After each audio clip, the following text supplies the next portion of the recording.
வணம்நிலையிலே கடவுளூர் TV நேயர்களுக்கு லட்சுமி அன்பு வணக்கங்கள். இப்போ நம்ம பார்க்க போகிறது வார ராசி பலன் 26ஆம் தேதியிலேருந்து 1ஆம் தேதி வரை அப்படி இருக்க போது நான் பார்க்க போகிறோம். ஸோ எப்போதுமே சொல்கிறது தாங்க, லக்னத்துக்கு பாருங்கள், ராசிக்கு பார்க்குற லக்னத்துக்கு பார்க்க ரொம்ப பர்ஃபெக்டாக இருக்கும். மகர லக்னம் விருச்சிக ராசினா நீங்கள் விருச்சிக ராசிக்கான பலன்களை பார்க்கும்போது அதை விட மகர ராசிக்கான பலன்களை பார்க்கும்போது ரொம்ப பர்ஃபெக்டாக இருக்கும்.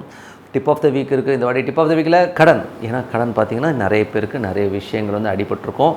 கடன் பிரச்சனையிலேருந்து எப்படி தீர்வு, அது ஏன் வருதுங்கிறதெல்லாம் சொல்லியிருக்கோம், பரிகாரங்களையும் சொல்லியிருக்கோம். கண்டிப்பாக அப்ளை பண்ணி பாருங்க, ரொம்ப சூப்பராக இருக்கும். சிம்மராசி. ஸோ சிம்மராசிக்கு வந்து பார்த்திங்கன்னா உங்களுக்கு ராசி அதிபதி சந்திரன் வந்து சிம்மராசிக்கு வந்து பார்த்திங்கன்னா உங்களது ராசி அதிபதி சூரியன் வந்து பார்த்திங்கன்னா உங்களுக்கு வந்து 10ல் இருக்காருங்க. ஸோ 10ல் இருக்கும்போது என்ன மாதிரி விஷயங்கள்லாம் நடக்கும் அப்படின்னும்போது தொழில் ரீதியான விஷயங்களும் நல்ல ஏற்றம், நல்ல விஷயங்கள்லாம் இருக்குங்க. ஸோ ரொம்ப கமாண்டிங்காக ஏதாச்சும் பெருசாக பண்ணோம் அப்படிங்கிற விஷயங்கள்லாம் ரொம்ப சூப்பராகவே இருக்கும். ஸோ அதெல்லாமே வந்து ரொம்ப பெரிய ப்ளஸ்ஸான விஷயங்கள் தான்.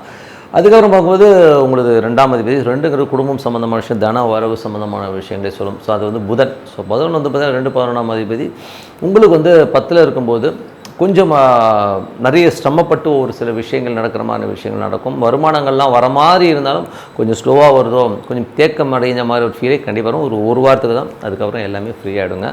அதுக்கப்புறம் 3ஆம் அதிபதிங்கிறது வந்து பார்த்திங்கன்னா உங்களுக்கு முயற்சி ஸ்தானம், இளைய சகோதர சம்மந்தமான விஷயங்கள், கம்யூனிகேஷன் துறையை சொல்கிற ஒரு விஷயங்கள். ஸோ 3ஆம் அதிபதி வந்து பார்த்திங்கன்னா உங்களுக்கு சுக்கரன் வந்து இப்போ வந்து 8ல் இருக்கும்போது கவனமாக இருக்கணும். ஏன்னா 3 8ங்கிறது ரொம்ப ரொம்ப கவனமாக இருக்கணும்.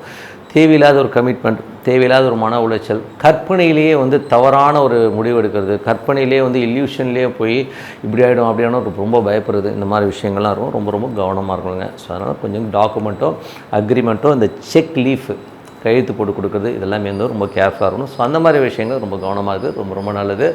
அதுக்கப்புறம் அவங்க வந்து 4ஆம் இடம்ன்றது வந்து பார்த்திங்கன்னா வீடு மனை சம்மந்தமான விஷயங்கள், தாயார் சம்மந்தமான விஷயங்கள். 4ஆம் அதிபதியான செவ்வாய் வந்து 12ல் இருக்கும்போது வீடு சம்மந்தமான விஷயங்களில் வந்து கொஞ்சம் வந்து அலைச்சல்களோ கொஞ்சம் மன உளைச்சலோ இருக்கும். அம்மாவுடைய விஷயங்கள் வந்து பின்னாடி அம்மாவும் அப்பாவும் ஏதோ ஏடாவிடமாக பேசுகிறாங்க, என்ன தப்பாக பேசுகிறாங்கிற எண்ணங்களை கண்டிப்பாக ஏற்படுத்தும். ஸோ ஜூன் 10 வரை இதெல்லாம் கண்டுக்காமல் இருக்கிறது தான் ரொம்ப நல்லது. மன உளைச்சல் கண்டிப்பாக இருக்கும். ஸோ வண்டி வாகனம் ஓட்டும் போதும் வண்டினால் வந்து சின்ன சின்ன செலவுகள் இருக்கும். அதனால் வந்து நடாது இது வேறு செலவு வச்சுச்சுங்கிற எண்ணங்கள் இருக்கும். கொஞ்சம் கவனமாக பார்த்துக்குங்க. 5. ஸோ 5ஆம் அதிபதிங்கிறது வந்து குழந்தைகள் சம்மந்தமான விஷயங்கள், பூர்வீக சம்மந்தமான விஷயங்களை சொல்லும். ஸோ ஆன்மீக சம்மந்தமான விஷயங்களும் கண்டிப்பாக சொல்லுங்கள். 5ல் வரல குரு வந்து பார்த்திங்கன்னா இப்போ உங்களுக்கு 11ல் இருக்கும்போது நல்ல லாபங்கள் இருப்பார். குழந்தை இல்லாதவர்களுக்கு இப்போ குழந்தை பிறக்கிறதுக்கான வாய்ப்புலாம் ரொம்ப நல்லா இருக்குது. குழந்தைகளோட லெவல் நல்ல பெரிய லெவலில் முன்னேறதுக்கான வாய்ப்புலாம் ரொம்ப நல்லா இருக்குது. ஸோ எல்லாமே கலைஞர்களுக்கு வந்து ஒரு பெரிய பொன்னான நாள், நல்ல பெரிய லெவலில் நமக்கு லாபம் வரதுக்கான வாய்ப்பாக இருக்குது. நடிகர்கள், நல்ல கலைத்துறையில் இருக்கிறவங்களுக்கு பெரிய லாபங்கள் கண்டிப்பாக இருக்கும். 6ஆம் அதிபதியான சனி. ஸோ 6ஆம் அதிபதியான சனி வந்து பார்த்திங்கன்னா உங்களுக்கு வந்து இப்போ இருக்கிறது வந்து 8ல் இருக்குது. ஸோ வேலையில் ரொம்ப ரொம்ப கவனமாக இருக்கணுங்க. ஸோ அது வந்து பார்த்திங்கன்னா வேலையில் வந்து நமக்கு தேவையில்லாத ஒரு மன உளைச்சலோ ஒரு டென்ஷனோ ரொம்ப இருக்கும். ஸோ கொஞ்சம் கவனமாக இருக்கிறது ரொம்ப ரொம்ப அவசியம். ஏன்னா அதே மாதிரி கடன் சம்மந்தமான விஷயங்களையும் உடல் சம்மந்தமான விஷயம் ரொம்ப ரொம்ப கவனம் தேவை. இதில் வந்து சனி வந்து உத்திரட்டாதியில் ரொம்ப பலமாக இருக்கிறதுனால கொஞ்சம் எதையுமே கேர்லெஸ்ஸாக எடுக்காமல் நாளைக்கு டாக்டர்கிட்ட போய்க்கலாம், நாளைக்கு கடன் வாங்கிட்ட போய் சொல்லலாம் அப்படிலாம் தோணும். அதெல்லாம் இந்தியா தான்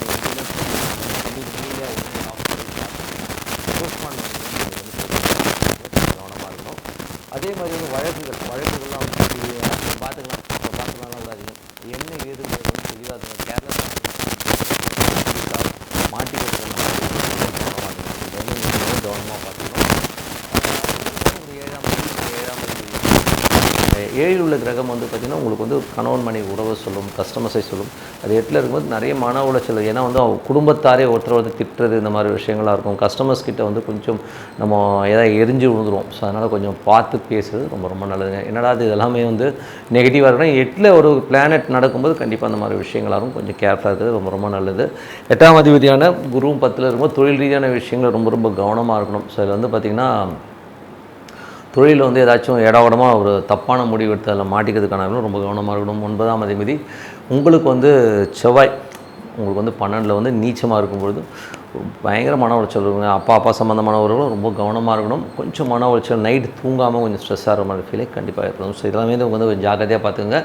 அதுக்கப்புறம் வந்து உங்களுக்கு வந்து 10ஆம் அதிபதி சுக்கரன் அங்கேயே இருக்கும்போது முயற்சியில் பெரிய வெற்றி. தொழிலில் வந்து இந்த டைமில் வந்து அந்த சுக்கர தசாபுத்தி அந்த நல்ல லாபங்கள், நல்ல ஏற்றம் வர்றதுக்கான ரொம்ப சிறப்பாக இருக்குது. ஸோ இதில் வந்து என்னென்னா மேஜராக வந்து சிம்ம ராசிக்காரர்களுக்கு வந்து மேஜரான விஷயம் வந்து ப்ளஸ்ஸான விஷயம்னு பார்க்கும்போது குழந்தைகளோட வளர்ச்சி ரொம்ப நல்லாயிருக்கும். இதுவரை குழந்தை இல்லாதவர்களுக்கு குழந்தை கிடைக்கிறதுக்கான வாய்ப்பு ரொம்ப நல்லா இருங்க. ஸோ அது ரொம்ப நல்ல விஷயம், ட்ரை பண்ணி பாருங்கள். ஸோ இது வந்து இந்த இதில் வந்து ரொம்ப சிறப்பான விஷயங்கள்.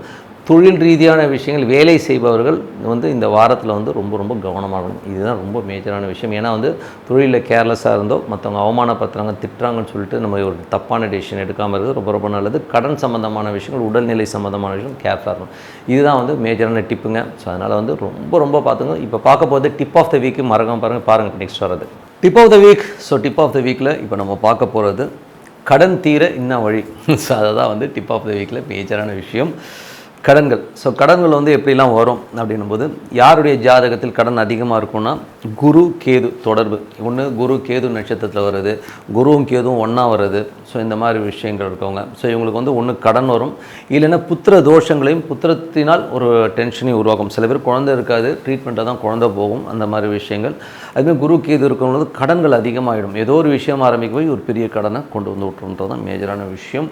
அது மாதிரி இல்லைன்னா ஒரு வழக்குகளால் ஒரு தலைவலிடும். ஸோ இந்த 3 விஷயத்தில் தான் வந்து மேஜராக பாதிக்கப்படும். ஸோ இந்த மாதிரி இருக்கும்போது கடன் தீரணும்னா என்ன பண்ணணும், இந்த மாதிரி வழக்குகள், இந்த மாதிரி டென்ஷன் வந்து வெளியில் வரணும், ஒரு கிளாரிட்டி வரணும்னா குரு கேது இருக்கவங்க பௌர்ணமி சித்தர் வழிபாடுகள் கண்டிப்பாக. அந்த சமாதிகள் போய் உட்காந்து பாருங்கள். நீங்கள் ஒரு முறை பார்த்தா உங்களுக்கு புரியாது, நீங்கள் கண்டினியூவாக போயிட்டு இருக்கும்போது உங்கள் லைஃப்பில் வந்து எவ்வளோ சேஞ்ச் வருங்கிறத நீங்கள் பார்க்கலாம். இது வந்து எனக்கு கண்கூடாக ஒருத்தர் வந்து ரொம்ப கஷ்டத்தில் இருந்தவர் அங்கே போய் படுத்தே தூங்கிடுவார். அந்த காலகட்டத்தில் தூங்க விட்டாங்க, இப்போ தூங்க விடுறதில்ல. ஸோ அதனால் தூங்கிடுவார். ஸோ காலையில் இருந்தும் அவர் வந்து லைஃப்பில் வந்து இன்றைக்கி வேறு லெவலில் இருக்கார். ஸோ இது ஒரு உதாரணம். இதுக்கப்புறம் பார்க்கும்போது கடன் எப்போது அடையுங்க, எனக்கு வந்து கடன் தீரணும் அப்படின்னா அஸ்வதி நட்சத்திரம் வர அன்னைக்கு, ஓகேங்களா, அஸ்வதி நட்சத்திரம் வர அன்னைக்கு மேஷ லக்னம் வர அந்த டைமில் வந்து நீங்கள் வந்து ஒரு பணத்தை, அதாவது கொஞ்சம் அசல் கொஞ்சம் வட்டி ரெண்டுமே சேர்த்து கொடுத்துட்டிங்கன்னா உங்கள் கடன்கள் ஈஸியாக அடைபடுங்க. ஸோ அதுக்கப்புறம் அனுஷ நட்சத்திரம் வர நாள். ஸோ ஒரு அனுஷ நட்சத்திரம் வருதுன்னு வச்சுக்கோமே, ஸோ அந்த அனுஷ நட்சத்திரம் வர நாளும் விருச்சிக லக்னமும் வர அந்த நாள் அன்றைக்கி நீங்கள் வந்து ஒரு பார்ட், அதாவது ஒரு அசல் ப்ளஸ் வட்டி, ஓகேங்களா, ரெண்டுமே சேர்த்து அதை அடைங்க. அந்த காலகட்டத்தில் அடைச்சிட்டிங்கன்னா அந்த கடன் வந்து கடன் உங்களுக்கு வந்து அடையப்படுங்க. ஸோ அது வந்து ரொம்ப சூப்பராக ஒர்க் ஆகும். அது வந்து பண்ணி பாருங்கள், அது ரொம்ப நல்லாயிருக்கும். அதுக்கப்புறம் பார்க்கும்போது செவ்வாய்க்கிழமை செவ்வாய் ஓரையில் வந்து ஒரு கடன், அதாவது ஒரு அசல் ப்ளஸ் வட்டி ரெண்டுமே சேர்த்து கட்டிட்டிங்கன்னா அந்த கடன் அடைபடுங்க. ஸோ இதில் வந்து பார்த்திங்கன்னா டாப் 3 ரொம்ப சூப்பராக வேலை செய்யும். குரு கேதுவாக இருக்கட்டும். குரு கேதுனா ஒரு பிறவியில் வர இந்த கர்மா வந்து அழிகிறது. சித்தர் சமாதி வழிபாடு ரொம்ப சூப்பராக இருக்கும். அதே மாதிரி மற்ற அந்த அஸ்வதி நட்சத்திரம் மேஷ லக்னத்தில் போகும்போதும் சரி, அனுஷ நட்சத்திரம் வர காலகட்டத்தில் ரிச்சிக லக்னத்துலையும் சரி, இந்த கடனை அடைக்கும் போது பெரிய லெவலில் வந்து அந்த கடன் தீர்ந்து ஒரு ரிலீஃபை கண்டிப்பாக கொடுக்குங்க. அது மட்டும் இல்லாமல் செவ்வாய் கிழமைகளில் வர செவ்வாய் ஓரையில் வந்து நீங்கள் ஒரு கடன் அடைச்சினா அதுவும் வந்து கிளியர் ஆகுங்க. இது கண்டிப்பாக அப்ளை பண்ண பாருங்கள். 100% சூப்பராக ஒர்க் ஆகும். நீங்கள் அப்ளை பண்ணிட்டு இப்போ சொல்லுங்கள், சூப்பராக இருக்கும். சார் உங்களது விடைபெறுவது உங்கள் லக்ஷ்மி நாராயணன். ஸோ நன்றி, வணக்கம். கடவுள் அருள் டிவியை பார்த்தமைக்க நன்றிகள். மேலும் இது போன்ற தகவல்களை தெரிந்து கொள்ள கடவுள் அருள் டிவியை சப்ஸ்கிரைப் செய்யுங்கள். மறக்காமல் பெல் ஐக்கானை கிளிக் செய்யுங்கள்.